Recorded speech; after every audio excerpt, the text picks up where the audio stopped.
Hello નમસ્કાર, હું Narendra sir આપનું ફરીથી મા શારદાની નર્સિંગ મા શારદાની વેબસાઇટ પર હું તમને તમારું સ્વાગત કરું છું યુટ્યુબ ચેનલ પર. અને ફરીથી હું તમારી સામે લઈને આવ્યો છું સાયકેટ્રિક નર્સિંગનું એક યુનિટ નંબર 6 નો પાર્ટ 2. આપણે પહેલા પાર્ટની અંદર જોઈને ગયા કે સાયકોથેરાપી કોને કહેવાય છે, સાયકોથેરાપી ની અંદર આપણે કેવી રીતના ઇન્વોલ્વ થઈ શકીએ છીએ, સાયકોથેરાપીના ગોલ શું હોઈ શકે છે, સાયકોથેરાપી કેટલા પ્રકારની છે અને સાયકોથેરાપીની અંદર નર્સ કેવી રીતના ઇન્વોલ્વ થઈ શકે છે અને નર્સિંગનો રોલ શું હોય છે એ આપણે અંદર સાયકોથેરાપીમાં શીખીને ગયા છે. સાયકોથેરાપી પછી આવે છે, બીજી આવે છે ફાર્મા સાયકોથેરાપી. તો ફાર્મા સાયકોથેરાપીની અંદર ખાસ કરીને શું કરવામાં આવે,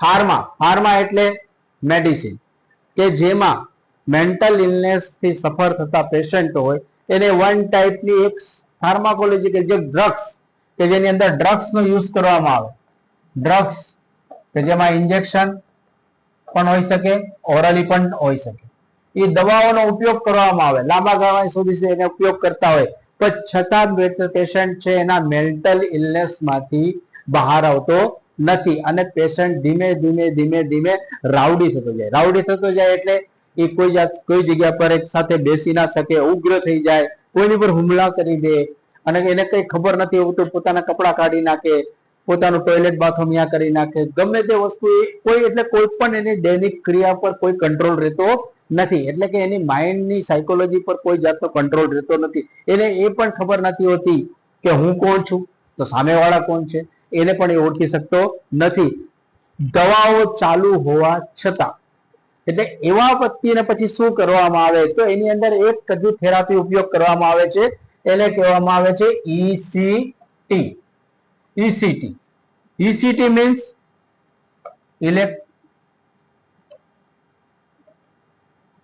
ECT means electro conversion therapy. નામથી આપણને ખબર પડે, ઇલેક્ટ્રો કે જેની અંદર કરંટ ઇલેક્ટ્રિક સપ્લાય કરવામાં આવે જે જગ્યા પર, અને કન્વર્ઝન જેના ઇલેક્ટ્રિક આપીએ એટલે એની અંદર એક જાતની ખેંચ આવે, આખું શરીરના મસલ્સ એના હલી જાય, એ ટાઈપની થેરાપી આપવામાં આવે. એને ખબર ના પડે કે પેશન્ટને એના બધું બધા મસલ્સ ખેંચાતા હોય, બધું એને માઇન્ડ આખું, એટલે કે માઇન્ડ જે છે કે બ્રેન ની અંદર જયારે પાવર જાય છે તો બ્રેનના નર્વ સિસ્ટમ છે એ સ્ટિમ્યુલેટ થાય છે અને જે પ્રક્રિયા કરતા હોય, અમુક હોર્મોન સિક્રેટ થતા હોય કે જે ઉગ્ર પ્રક્રિયા કરતો હોય એ ટાઈપના પ્રક્રિયામાંથી એ પેશન્ટ બચી શકે અને એનાથી ધીરે એની અંદર જે હાઇપર એક્ટિવિટી છે એ ઘટતી જાય છે. એને આપણે જે થેરાપી આપીએ છીએ એને આપણે કહીએ છીએ ઇલેક્ટ્રો કન્વર્ઝન થેરાપી. તો ચાલો આપણે જોઈએ આપણે ઇલેક્ટ્રો કન્વર્ઝન થેરાપી એની અંદર આપણે શું શું શીખશું. ઇલેક્ટ્રો કન્વર્ઝન થેરાપી કોને કહેવાય, ઇલેક્ટ્રો કન્વર્ઝન થેરાપીના ઇલેક્ટ્રો ECT એટલે શું પેલા એ શીખશું, બરાબર છે. પછી એના યુઝ શું છે એ શીખશું આપણે. પછી એના કયા કયા પર્પસીસ શું છે, એની થિયરી શું છે, કેવી રીતના આપવામાં આવે. હવે ખાસ કરીને થિયરી આપીએ છીએ જયારે આપવા હોય તો આપીએ ત્યારે કોને બેનિફિટ થાય, એટલે કે આપણે કોને આપી શકીએ, પેલા તો એ બેનિફિટ કોને થશે કે જેને આપણે આપી શકીએ. તો અહીંયા એક પ્રશ્ન એ પણ થવો જોઈએ તો કે કોઈને નહીં આપી શકીએ, તેવા પેશન્ટ પણ હોય કે આવા ઉગ્ર હોય ત્યારે આ ECT અપાતી નથી. તો અહીંયા એક તો કોને આપી શકીએ અને મેન છે કોને ના આપી શકાય. તો મેન આપણને આ વસ્તુ યાદ રહેવી જોઈએ કે જ્યારે આપણે એઝ એ નર્સ તરીકે કામ કરતા હોઈએ તો કોને ના આપી શકાય એ આપણને આવડવું જોઈએ. આપી શકીએ એ તો ક્યાંક ખબર છે પણ કોને ના આપી શકાય એ આપણને યાદ રહેવું જોઈએ. તો કોને ના આપી શકાય એ પણ જોશું આપણે. હવે જ્યારે ECT આપીએ છીએ, એપ્લાય કરીએ છીએ, આપણે પ્રોસીજર એપ્લાય કરીએ છીએ, એ એપ્લાય કરીએ ત્યારે નર્સનો રોલ શું હોય છે એ ખાસ આપણો ઇમ્પોર્ટન્ટ છે.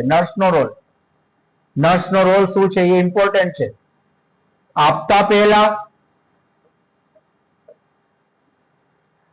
આપતી વખતે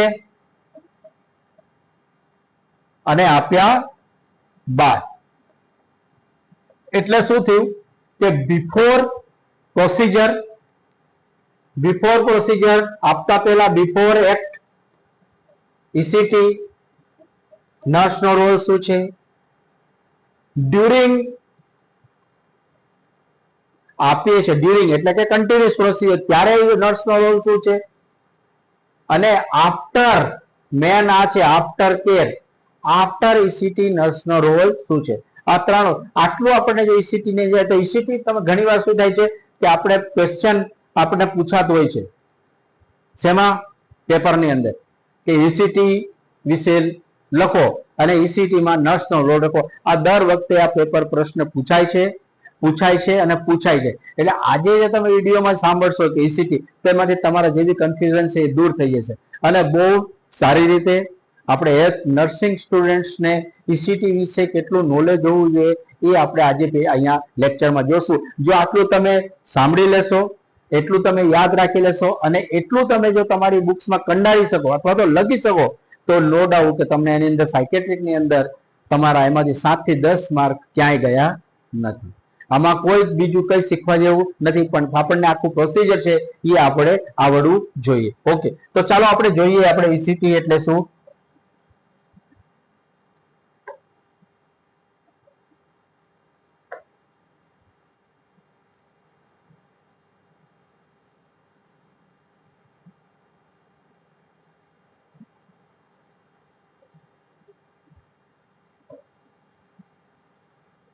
અહીંયા તમને બહુ જ એકદમ સરળ ગુજરાતી ભાષાની અંદર લખેલી છે ઈસીટી થેરાપી, ઇલેક્ટ્રોકન્વલ્સિવ થેરાપી.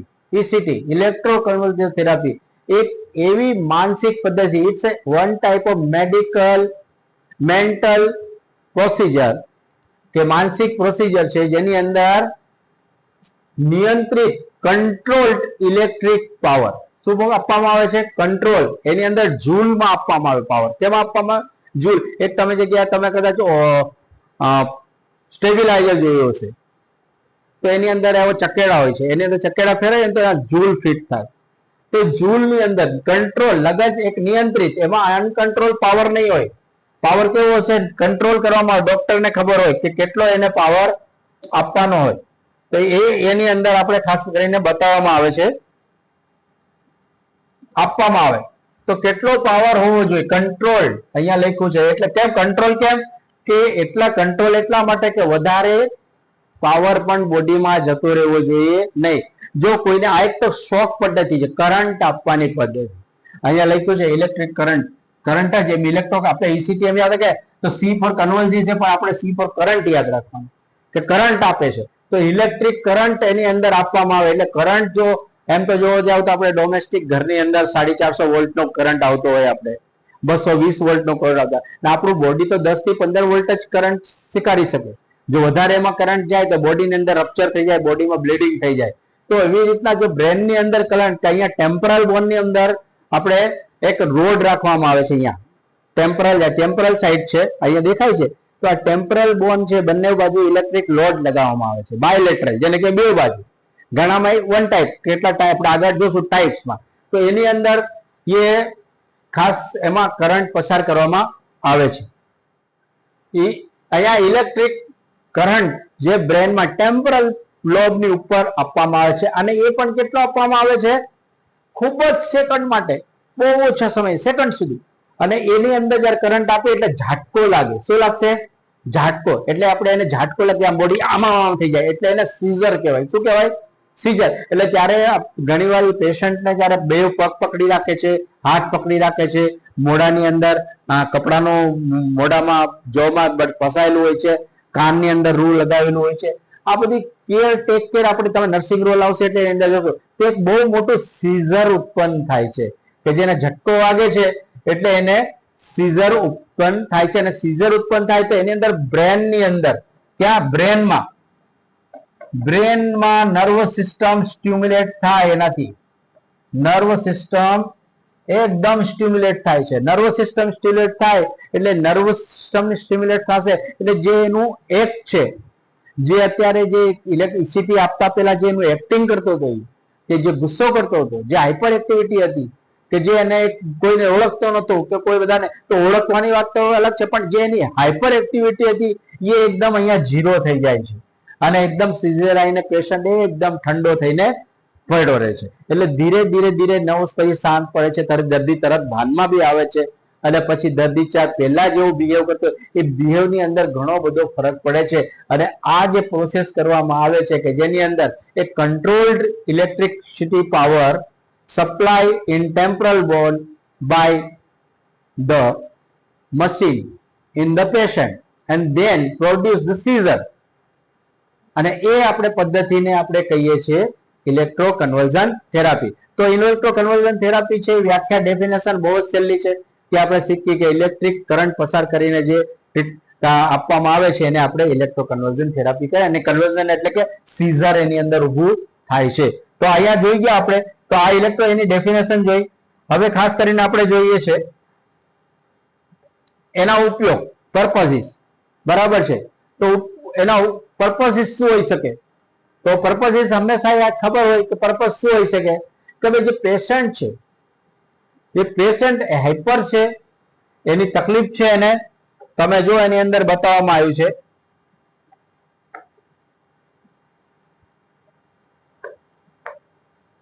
કે આપણે જોઈએ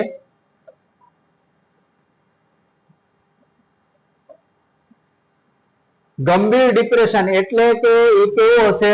ગંભીર ડિપ્રેશન કોને કહીએ? ગંભીર ડિપ્રેશન. ડિપ્રેશન તો બધા જે ફેલ થઈ ગયું, માન લો કે એક આપણે પરીક્ષા આપી અને પરીક્ષામાં આપણે ખૂબ સારું લાગ્યું અને જે દિવસ પરિણામ આવ્યું ત્યારે એક દિવસ તે દિવસ આપણે બેસી જઈએ અને એકદમ ગુમસુમ થઈ જઈએ, કોઈની જોડે વાત ન કરીએ, કોઈ જગ્યાએ મન ન લાગે, તો એ પરિસ્થિતિને આપણે તરત એમ કહીએ કે શું કે ભાઈ આ ડિપ્રેશનમાં આવી ગયું.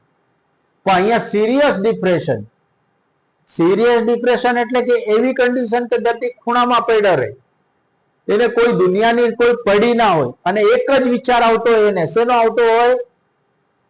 કે મારે મરી કેમ જવું, મારે આ દુનિયામાં કોઈ મારું છે જ નહીં, એના અંદરથી વિચાર આવે મારે મરી જવું છે.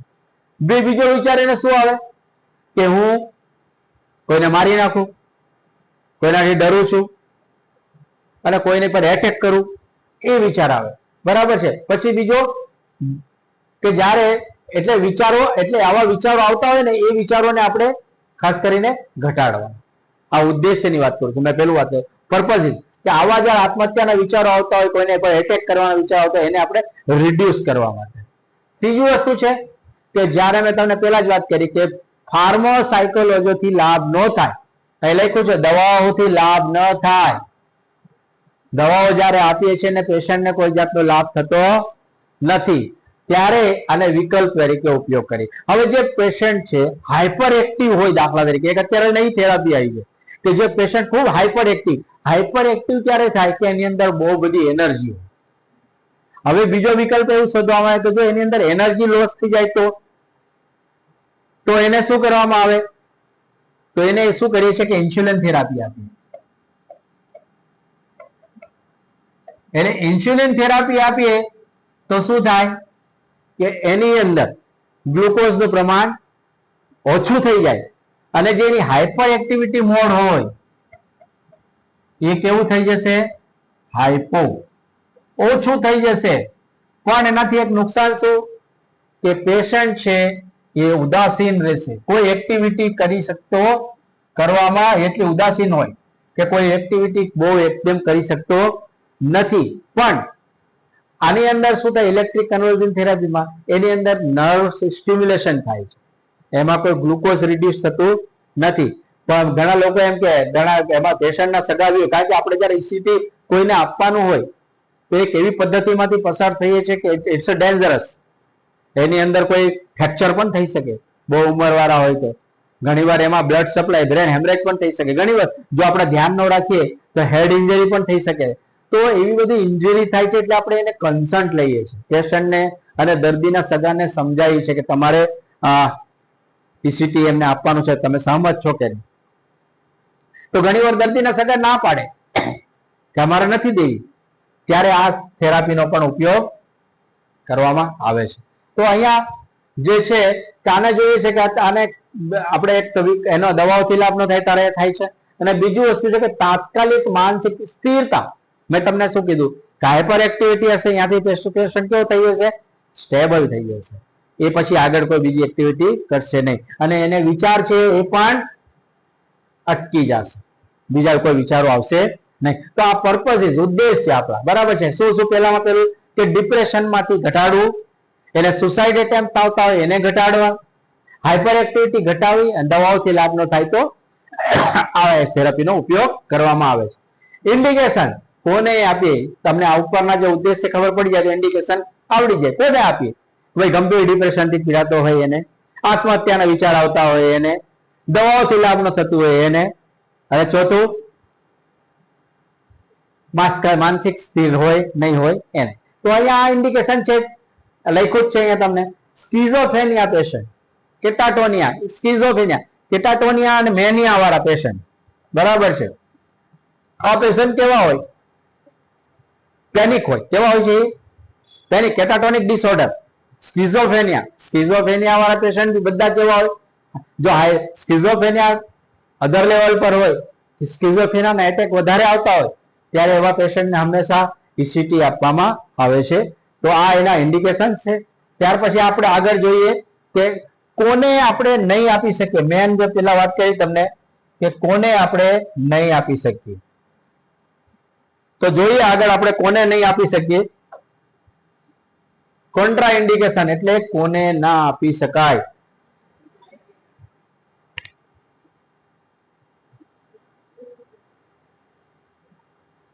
સ્ટોપ કરી દીધું.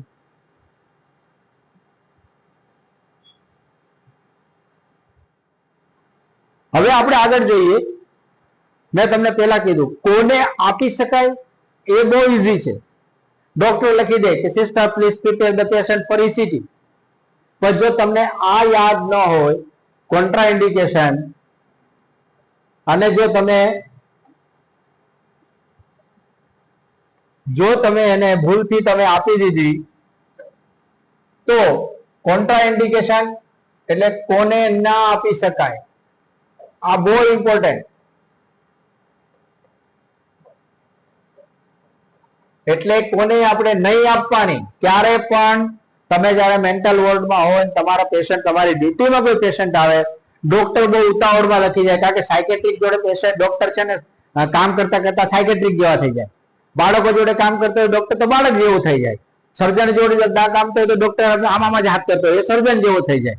ગાયનેક વાળો ડોક્ટર હોય એ લેડીઝ જેવા થઈ જાય. એટલે સાયકેટ્રિક ની અંદર જો ડોક્ટર હોય તો સાયકેટ્રિક એનું બી થોડું કડબું મગજ તો સાયકેટ્રિક જેવું થઈ જાય. તમે જયારે સાયકેટ્રિક વોર્ડમાં કામ કરશો એટલે તમને ખબર પડશે. એટલે સાયકેટ્રિક ના ડોક્ટર જો હોય અને જો એવું કોઈ આવું લખી જાય કે ભાઈ સિસ્ટર પ્રિપેર ધ ECT, તો ત્યારે તમારે ધ્યાન રાખવાનું કે કોને આપણે નહીં આપી શકીએ. તો પેલામાં પેલું કે જેને હાર્ટ ડિસીઝ હોય, હાર્ટ ડિસીઝ ની અંદર તમે ખાસ કરીને કાર્ડિયોવાસ્ક્યુલર સિસ્ટમ શીખી ગયા છો. કાર્ડિયોવાસ્ક્યુલર સિસ્ટમ ની અંદર જેટલા બી ડિસીઝ આવે, આર્ટિયોસ્ક્લેરોસિસ છે, કોરોનરી આર્ટરી ઇન્ફેક્શન છે, CCS છે, કાર્ડિયોવાસ્ક્યુલર ડિસીઝ છે, બરાબર છે, કન્જેસ્ટિવ કાર્ડિયલ ફેલિયર છે, કે કોઈને હાર્ટ એટેક આવી ગયા છે, હાઇપરટેન્શન છે, તો એવા પેશન્ટોને ક્યારેય પણ ECT અપાય નહીં. એટલે તમે ખાસ ધ્યાન રાખવાનું એઝ એ નર્સ તરીકે કે હાર્ટ ડિસીઝ વાળા કોઈ પણ દર્દીને ક્યારે પણ ECT આપવાનું નથી. ક્વેશ્ચન પૂછી લે કદાચ ખાલી જગ્યાની અંદર કે ECT કોને ના આપી શકાય, ખાલી જગ્યા પૂરો કે બરાબર કે લખ્યું હોય કે ECT કોને દઈ શકાય, બરાબર છે, તો એમાં લખ્યું હોય કે સિવાય હૃદયરોગ. તો હૃદયરોગના પેશન્ટ હોય એને ક્યારે પણ ECT માટે પ્રિપેર કરાતું નથી. તો પહેલામાં પેલું એન્ટ્રી આ છે કે એની અંદર કે હાર્ટ ડિસીઝ હોય, આપણે ગુજરાતીમાં એને કહીએ હૃદયરોગ. હવે હૃદયરોગ તો ઘણા બધા છે. એટલે તમે કાર્ડિયોવાસ્ક્યુલર સિસ્ટમ ડિસીઝ ભણેલા છો MS2 માં, તો એમાં તમને ખબર પડી જાય કે કયા કયા ડિસીઝ એમાં આવે છે. બીજી વસ્તુ આવે છે બ્રેન ટ્યુમર, મગજમાં ગાંઠ, એટલે એને કહીએ છીએ કે બ્રેન ટ્યુમર, અથવા તો બ્રેન ની અંદર કોઈ પણ જાતનું ઓબ્સ્ટ્રક્શન હોય બ્રેનમાં. જ્યારે બ્રેન નું આપણે એની અંદર ખાસ કરીને સીટી સ્કેન કરીએ છીએ, કોઈ પેશન્ટને પેરાલિસિસ થઈ ગયેલું છે, કોઈ પેરાલિસિસ ને બરાબર પેરાપ્લેજિયા છે, હેમિપ્લેજિયા છે, અને એ જો કે હેમિપ્લેજિયા અને પેરાપ્લેજિયા વાળા તો કોઈ બી હાઈપર થાય નહીં, પણ જો બ્રેન ની અંદર બી કોઈ જાતનો પ્રોબ્લેમ હોય, બ્લડ સપ્લાય ના મળતો અને પેશન્ટ થતું હોય, પણ એને કોઈ બ્રેન ટ્યુમર જેવું હોય તો એની અંદર ડિટેક્ટ થયું હોય કે આ પેશન્ટને તો બ્રેન ટ્યુમર છે, તો એને ક્યારેય પણ આપણે આપવાનું નથી. અને જો કોઈને બ્રેનમાં સ્ટ્રોક આવી ગયો હોય, આ તાજેતરમાં આવેલો સ્ટ્રોક, બ્રેન સ્ટ્રોક કોઈને આવ્યો હોય તો પણ એને આપણે આપવાનું નથી. પણ આ ત્યાં ક્યારે ખબર પડશે કે જ્યારે તમને ઈસીટી નું જ્યારે ડોક્ટર કે ભાઈ તમારે ઈસીટી તમારે આપવાની છે, આ પેશન્ટને સિસ્ટર પ્રિપેર કરો. પણ માન લો કે તમે એની હિસ્ટ્રી કેસ પેપર વાંચો છો અને કેસ પેપરની અંદર આનું કોઈ ઉલ્લેખ જ નથી કરેલો, તો તમારી જવાબદારી બને કે તમે પેશન્ટ પાસે બેસો, પેશન્ટનો આખી હિસ્ટ્રી પૂછો, પેશન્ટને કોઈ જાતની બીમારી ભૂતકાળમાં હતી કે નહીં. એ પેશન્ટ તો નહીં બોલે, કેમ? પેશન્ટ તો હાઈપર હશે, તો કોને પૂછવાની? પેશન્ટના રિલેટિવને પૂછવાની, પેશન્ટના સગાને પૂછવાની. બાકી પેશન્ટ તો આ ગુસ્સામાં હશે, પેશન્ટ તો હુમલો કર્યો, એને તો દોરડેથી બાંધેલો હશે, એને કેવી રીતના પૂછે? એને પૂછે કે તને બ્રેન ટ્યુમર હતું તો તમને શું કરે? એ દોરડા છૂટા કરીને તમારી સામે આવશો, તો આપણે એને પેશન્ટને પૂછવાનું નથી. પેશન્ટને ક્યારે પણ પૂછાતું નથી, કારણ કે પેશન્ટ એવી પરિસ્થિતિમાં હોતો જ નથી કે તમારા કોઈ પણ પ્રશ્નના જવાબ આપી શકે, તો આપણે એને પૂછવાનું હોતું નથી. પણ આ જાણવું એક નર્સ માટે બહુ જરૂરી છે. જેટલું નર્સ માટે જરૂરી છે એટલું ને એટલું કોના માટે જરૂરી છે? ડોક્ટર માટે પણ જરૂરી છે. તો અહીંયા આપણે ખાસ કરીને જોયા પર્પસીસ જોયા, ડેફિનેશન જોઈ, અને આપણે કોને આપી શકીએ અને કોને ના આપી શકીએ. આના પછી જોઈએ છે આપણે ઈસીટી ના પ્રકાર, ટાઈપ્સ ઓફ ઈસીટી. કે ઈસીટી કેટલા પ્રકારની હોય છે, એટલે કે જે આપવાની ટેકનિક છે કેટલા પ્રકારની છે.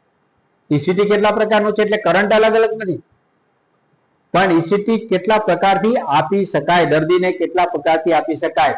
તો અહીંયા લખ્યું છે બાયલેટરલ, એટલે કે તમને મેં કીધું બાયલેટરલ એટલે, બાયલેટરલ ની વાત કરીએ તો ખાસ કરીને કે બાયલેટરલ જે આપણા ટેમ્પોરલ બોર્ડ, ટેમ્પોરલ લોબ છે આપણા, અહીંયા દેખાય છે, આ બંને બાજુ રોડ લગાવવામાં. આપણે જોઈએ છે કે પેશન્ટની ઉપર આપણે મોનિટર, આપણે ઘણી વાર તમે જોયું છે મોનિટર, કાર્ડિયોવાસ્ક્યુલર મોનિટર, એની અંદર એક પ્રોબ હોય છે, તો એ પ્રોબ આપણે પગમાં લગાવી છે તો ટેમ્પરેચર બતાવે છે. એવી રીતના એવા પ્રોબ આવે મશીનમાંથી, એ પ્રોબ આવે, પણ અહીંયા રોડ એને કહેવામાં આવે. એ બંને રોડ બંને ટેમ્પોરલ સાઈડમાં લગાવવામાં આવે, એને આપણે કહીએ છીએ બાયલેટરલ ઈસીટી. બંને બાજુ મગજમાં આપવામાં આવે છે, બંને બાજુથી, બેવ સાઈડથી, બરાબર. અને બીજું આવે છે યુનિલેટરલ, કે જે એક જ બાજુ એનો ઉપયોગ કરવામાં આવે છે, બરાબર છે. હવે ખાસ કરીને અહીંયા આપણે બંને જે આ સિંગલ સાઈડ એને કહીએ આપણે. જો ઇંગ્લિશમાં લખવું હોય તો સિંગલ સાઈડ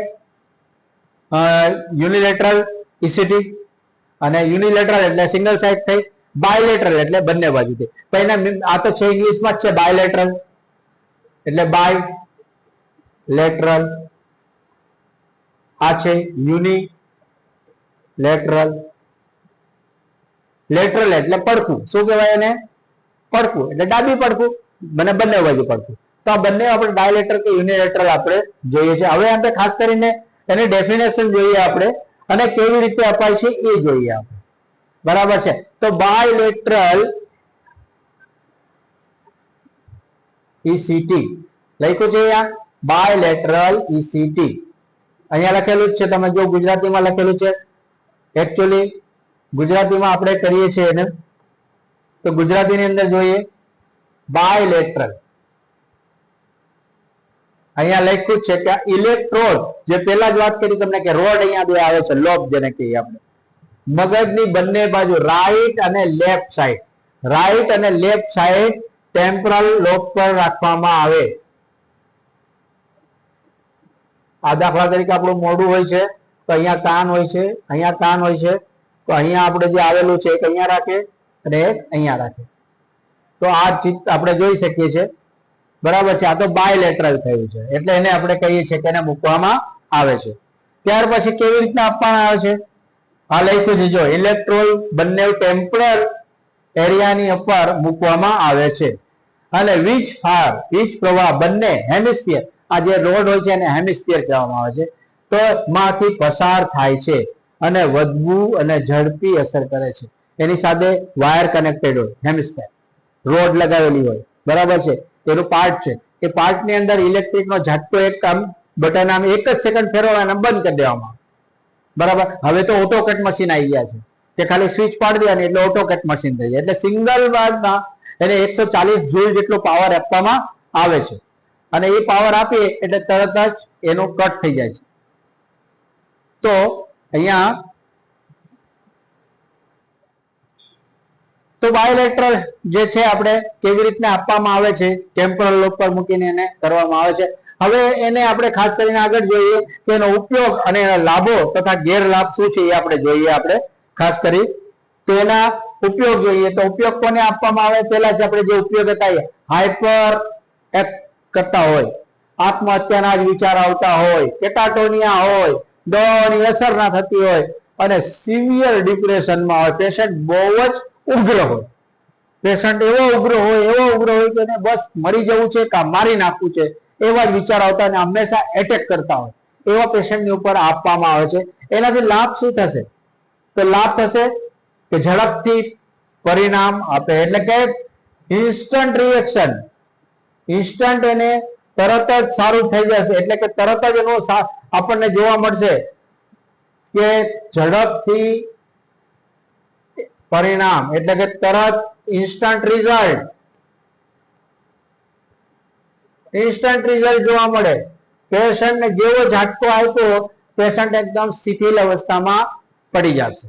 બીજું હાઈલી એફિશિયન્સી, ગંભીર કેસમાં, ગંભીર કેસ, આ બધા ગંભીર કેસ છે, આ ગંભીર કેસની અંદર હાઈલી એફિશિયન્સી ખૂબ જ અસરકારક, બહુ જ અસરકારક છે આ બાયોલેટરલ, કે હાઈલી એફિશિયન્સી છે, વધુ કરતા અસરકારક કે ખૂબ અસર કરે. તો અહીંયા તમને પ્રશ્ન પૂછી લે કે કોઈ ગંભીર ડિપ્રેશનમાં પેશન્ટ હોય અને હાઇપર એક્ટિવિટી કરતો હોય, પેશન્ટ બીજાને મારવાની કોશિશ કરતો હોય, ત્યારે એને ઈસીટી કયા પ્રકારની ઈસીટી આપવામાં આવે, તો કયા પ્રકારની ઈસીટી આપવામાં આવશે, બાયોલેટરલ. કઈ આપવામાં આવશે, બાયોલેટરલ. તો આ તમને આ ખાસ યાદ હોવું જોઈએ. હવે ખાસ કરીને જોઈએ આપણે કે એના ગેરલાભો કયા કયા છે.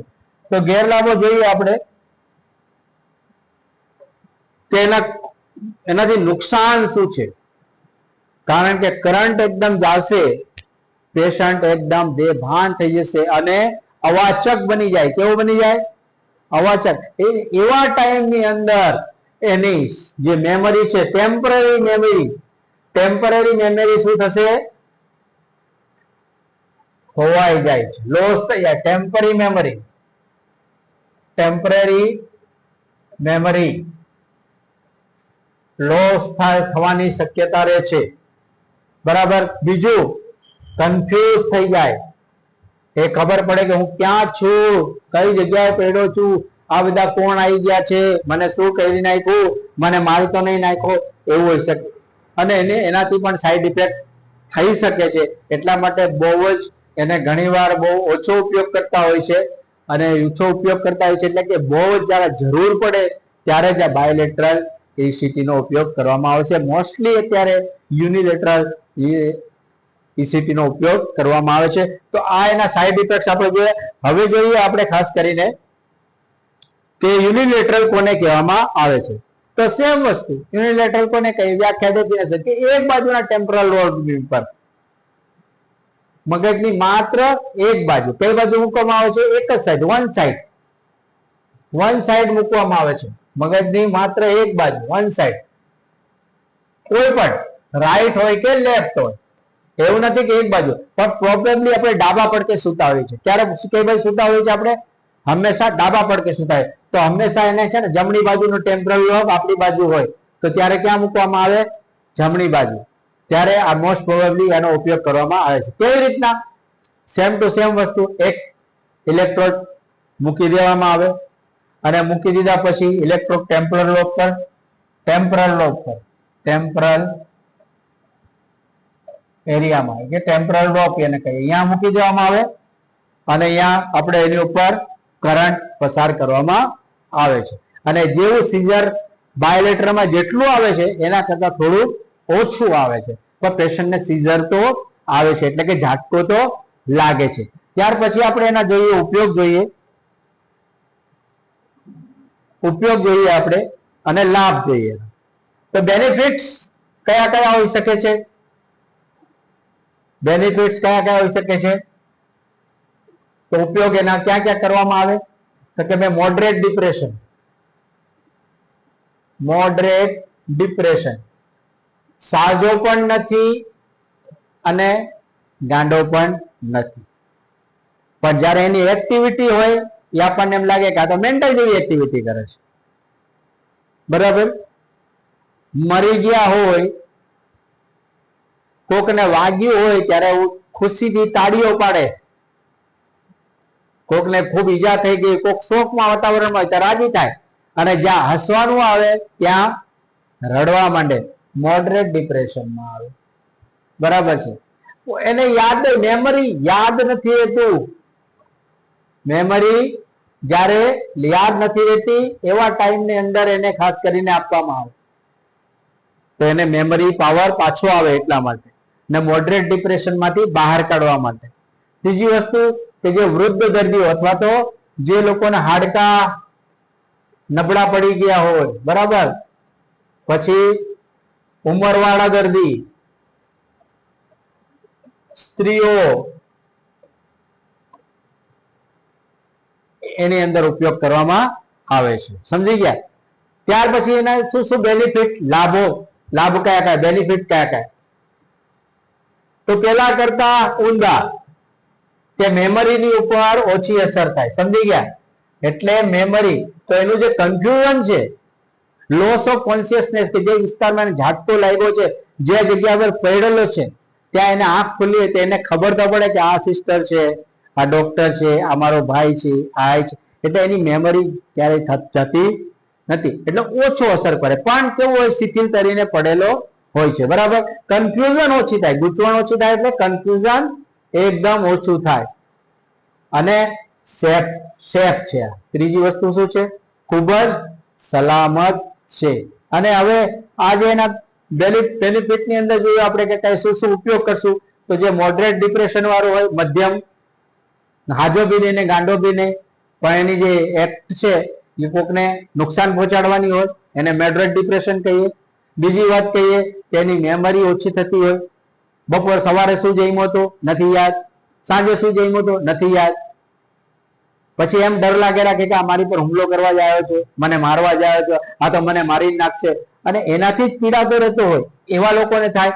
પછી જે ખાસ કરીને ઉંમરવાળા વૃદ્ધો છે, સ્ત્રીઓ છે, હાડકા પોળા પડી ગયા, એવા લોકોને આપવામાં. એની બેનિફિટની વાત કરીએ તો એની મેમરી સ્થિર રહે છે, ઓછી થતી, થોડીક ઓછી થાય છે થોડાક ટાઈમમાં, પણ પાછી મેમરી આવી જાય છે. બીજી વાત છે કે એનું કન્ફ્યુઝન ઓછું થાય છે, અને ત્રીજી રીતે જોઈએ તો આ એક રીતે સેફ અને સલામત છે. હવે કોને ના આપી શકાય એ આપણે જોઈએ, ખાસ કરીને કે આના કોન્ટ્રાઇન્ડિકેશન શું છે, ગેરલાભો, કે એની અસર આપણને કેમ સારી નથી, બરાબર. ગેરલાભ, બરાબર. તો ગેરલાભ શું હોઈ શકે એના? જેવી રીતના ટેકનિક છે એ રીતના સમજી શકીએ આપણે ગેરલાભ, બરાબર. તો એની અસર છે એક્શન સ્લોલી છે. જ્યારે પેલામાં કેવું હતું, ઇન્સ્ટન્ટ હતી. કેવું હતું? જ્યારે બાયલેટરલ કે યુનિલેટરલ ની વચ્ચે ડિફરન્સ પૂછવામાં આવે, ક્વેશ્ચન એકવાર પૂછાયેલો પણ છે કે ભાઈ બાયલેટરલ ઇસીટી અને યુનિલેટરલ ઇસીટી વચ્ચે તફાવત લખો, તો આપણે તફાવત આપણે જોઈ ગયા કે પેલામાં બે બાજુ આપે, એને એક બાજુ આપે. ગંભીર ડિપ્રેશન, હાઇપરટેન્શન એને આપવામાં આવે છે, અહીંયા મોડરેટ વાળાને આપવામાં આવે છે, અહીંયા હાવ મેમરી ભૂલી ગયું એને આપવામાં આવે છે, અહીંયા મેમરી ધીરો છે એને આપવામાં આવે છે, ત્યાં બધા યંગ્સ ને આપવામાં આવે છે, અહીંયા વૃદ્ધોને આપવામાં આવે છે. તો ડિફરન્સ છે. પેલાની અસર ખૂબ ઝડપી થાય છે, આની અસર ધીમે ધીમે થાય છે. પેલામાં કન્ફ્યુઝન હોતું નથી, આમાં કન્ફ્યુઝન રહે છે. આ બધા છે. બીજું બાયલેટર કરતા ઓછી અસરકારક છે, આપણે જોઈ ગયું છે, અને વધારે વધુ હા એક એમાં ગેરલાભ એ છે કે યુનિલેટરલ ની અંદર બાયલેટરલમાં તમે સિંગલ એટેમ્પ્ટ આપો ને એટલે પેશન્ટ બીજી વાર કરંટ માંગશે જ નહીં, કે હવે ઝાટકો નથી જોતો, કારણ કે એમાં ઝાટકો બહુ જોરદાર લાગે. જ્યારે યુનિલેટરલ ની અંદર એવું થાય કે એની અસર ધીરે થાય, એટલે વધારે સેશન કરવા પડે છે. સમજી ગયા? તો આ યુનિલેટરલ અને બાયલેટરલ વિશે આપણે જોયું. તો એમાં આપણે લાભો ગેરલાભો કેવી રીતે આપવાનું છે એ આપણે જોઈ ગયા. તો આપણે યુનિલેટરલ જોઈ ગયા, બાયલેટરલ જોઈ ગયા. હવે આપણે જોઈએ કે રોલ ઓફ નર્સ. એમાં પ્રશ્ન પૂછાય છે ખાસ કરીને અત્યારે તમે ગમે તે થિયરીના જુઓ, બીએસસી નર્સિંગ જુઓ કે એમએસસી નર્સિંગ જુઓ કે જીએનએમ નર્સિંગ જુઓ, એની અંદર આ ઈસીટી ને લગતું પ્રશ્ન પૂછાય છે. ઈસીટી એટલે શું, ઈસીટી ની ડેફિનેશન લખો, ઈસીટી ના ટાઇપ્સ લખો તથા ઈસીટી ની અંદર આવતા રોલ ઓફ નર્સ લખો અને ઈસીટી ના કોન્ટ્રાઇન્ડિકેશન જણાવો. આ પ્રશ્ન ડિટેલમાં પૂછવામાં આવે છે. તો અહીંયા જે રોલ ઓફ નર્સ છે કે role of nurse before procedure, during procedure અને આફ્ટર પ્રોસિજર, ત્રણ પ્રકારથી આપણે રોલ ઓફ નર્સ હોય છે. તો અહીંયા બિફોર જ્યારે ઈસીટી આપવાનું છે, ડોક્ટરે પ્રિસ્ક્રાઇબ કરી દીધું છે કે ભાઈ ઈસીટી આપવાની છે, તો એવા ટાઈમની અંદર પેશન્ટમાં રોલ ઓફ નર્સ શું થઈ જાય છે. તો અહીંયા આપણે કહીએ પહેલામાં પહેલું પ્રી ઈસીટી કેર. પ્રી ઈસીટી કેર આપણે પ્રિપેર કરવાનું છે. પહેલા તો આપણે ખાસ કરીને મશીન જોવાના છે કે આપણું મશીન વર્ક છે કે કેમ, એ જવાબદારી નર્સની છે. પેલા મશીનરી ચેક કરવાની કે મશીનરી ચેક કામ કરે છે કે કેમ. પછી આપણા પાસે એમાં આપણા માટે ખાસ કરીને જો ઇમરજન્સી ટ્રે છે કે નહીં, પછી દર્દીને કેર કરી શકે એ બધી વસ્તુઓ છે કે નહીં, આ પેલા પ્રિપેરેશન જોઈએ કે આપણી પાસે રેડી ધ ઈસીટી પ્રોસિજર મટીરિયલ જે બી જોઈએ છે આપણે, એન્ડ વર્કિંગ કન્ડિશન ની અંદર પૂરેપૂરી મશીનરી આપણી પાસે છે કે નથી, પહેલા ચેક કરવાનું. પછી આપણે માટે એના માટે લેવા માટેની ઇમરજન્સી ટ્રે છે કે નહીં, ઓક્સિજન છે કે નહીં, એ આપણે તૈયાર રાખવાનું. પહેલા આપણી તૈયારી કરવાની. ઈસીટી પહેલા નર્સ પોતાની તૈયાર કરવાની કે એની માટે જે રૂમ છે આ બધું મટીરિયલ બધું છે કે નહીં. આપણી તૈયારી થઈ જાય પછી દર્દીના સગાને જાણ કરવાની. અહીંયા દર્દી કેવો હશે, હાઈપર હશે. કેવો હશે? તો દર્દી તો સાઇન નહીં કરે. કોણ કરશે દર્દીમાં? તો દર્દીના સગા રિલેટિવ, જે બી રિલેટિવ્સ હોય એની ઇન્ફોર્મ અને કન્સન્ટ એટલે કે સહી લેવી, એને વાંચવાનું, એને વંચાવવાનું. કારણ કે પેશન્ટ હંમેશા હાઈપર હશે. પેશન્ટ ક્યારેય સહી કરશે તો પેશન્ટના રિલેટિવ જે નજીકના પાસે એમ કે મારા કાકાના ફૈબાનો છોકરો આવ્યો હોય એનો છે, પેલો બેઠો હોય બાજુમાં, કા ગાંડાને તો બધા મૂકી ગયા હોય દવાખાનામાં, તો કોણ જોડે રહે? તો કે તો બહુ દૂર ના સગા, તો એની નહીં, એના નજીકના સગા હોય, એના માતા પિતા હોય, એના ભાઈ બહેન હોય, એની આપણે કન્સન્ટ લેવાનું. પછી 6 થી 8 કલાક પહેલા આગલા દિવસે કન્સન્ટ લેવાની. એટલે રાત્રે થી અને રાત હંમેશા ઈસીટી નો પ્રોસિજર મોર્નિંગમાં કરવામાં આવે. ક્યારે કરવામાં આવે? મોર્નિંગ સેશનમાં. તો રાત્રે આપણે ઇન નાઇટ શું કરવામાં આવે? જમ્યા પછી કઈ પણ લેવાનું નહીં, નીલ બાય માઉથ. તો 6 થી 8 કલાક પહેલા એને કોઈ પણ પાણી પણ નહીં પીવું. નો ઓરલી એનીથિંગ, કઈ પણ લેવાનું નથી. સમજી ગયા? એને કહેવાનું. બીજું કે દાંતના ચોકટા હોય, દાખલા તરીકે આર્ટિફિશિયલ, તે રિમૂવ કરવા. એને કોઈ પણ જ્વેલરી ગળામાં કે હાથમાં કે બધું પહેરેલી હોય, સોનાનો લક્કી પહેરેલી હોય, ચેન પહેરેલું હોય, કાનના બુડિયા પહેરેલા હોય, એ બધું જ્વેલરી આપણે લઈ લેવી આપણી કસ્ટડીમાં અને એને સાઇન કરી દેવી. બરાબર છે? અને આ એક આપણે તૈયારી કરી રાખવાની, લઈ લેવાની એની પાસે. ત્યાર પછી એના વાઇટલ સાઇન. તો વાઇટલ સાઇન એટલે temperature, pulse, respiration, O2 level અને બીપી. આ 5 વસ્તુ આપણે ચેક કરી. Temperature, pulse, respiration, oxygen level અને બ્લડ પ્રેશર. આ વાઇટલ સાઇન આપણે ચેક કરીને રેકોર્ડ કરવાના. સાંજે પણ કરવાના, સવારે કરતા પહેલા પણ ચેક કરવાનું. ત્યાર પછી આઈવી લાઈન લગાવી એટલે કે કેન્યુલા લગાવવામાં આવે છે. તો આટલી વસ્તુ આપણે તૈયાર કરવાની. તો શું આપણે રોલ ઓફ નર્સ પહેલા શું કે આપણી પાસે ઈસીટી આપવા માટેની જે મશીન છે, જે મટીરિયલ છે, જે ઇમરજન્સી ટ્રે છે, ઓક્સિજન છે, એ આપણી પાસે રેડી છે કે નહીં.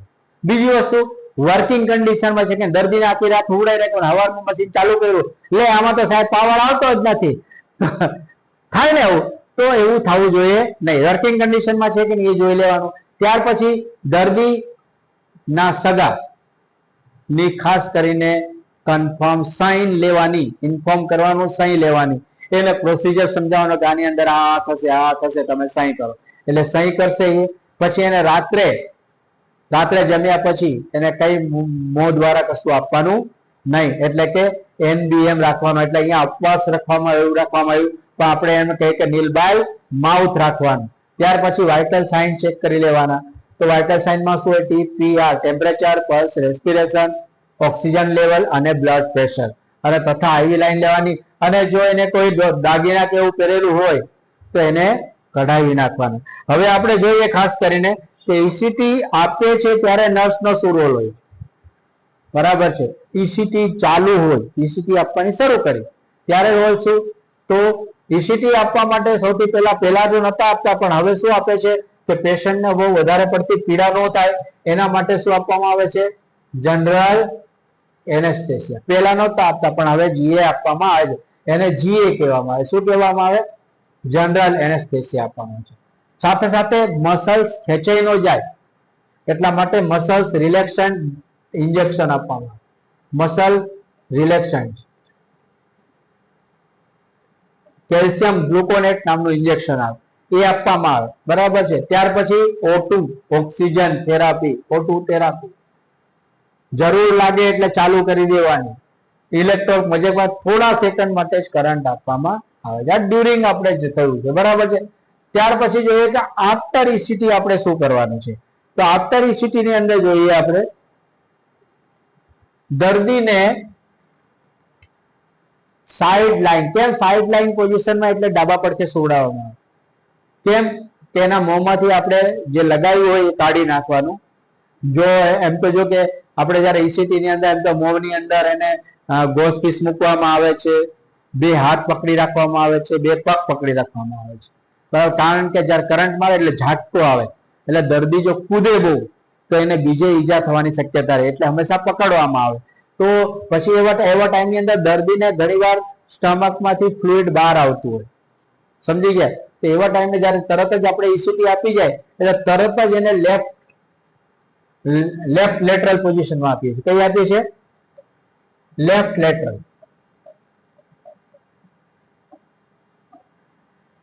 કારણ કે મોંની અંદર જે સિક્રેશન હશે ને એ સીધું પાછું સ્ટમકમાં ન જતું રહે ને બહાર જતું રહે, એટલા માટે એને કેવું આપવામાં આવે છે?